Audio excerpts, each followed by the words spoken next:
এটা হচ্ছে ইতালির গ্রামের সাইড, মানে গ্রামের সাইডে শহরের মধ্যে দেখতে।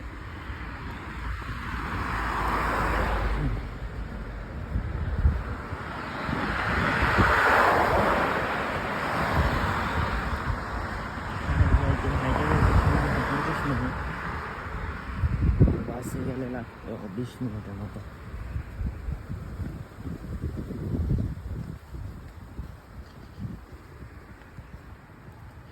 এখানে সব কিছুই দেখতে সুন্দর। এই সুন্দর অনর্থক হয়ে পড়ে যখন চলাফেরার জন্য কোনো টাকা পয়সা থাকে না, আজ থাকে না, তখন এই সুন্দরগুলো বাহ্যিকভাবে দেখে, অভ্যন্তরীণভাবে কেউই দেখে না। যারা প্রবাস জীবন কাটায় তারা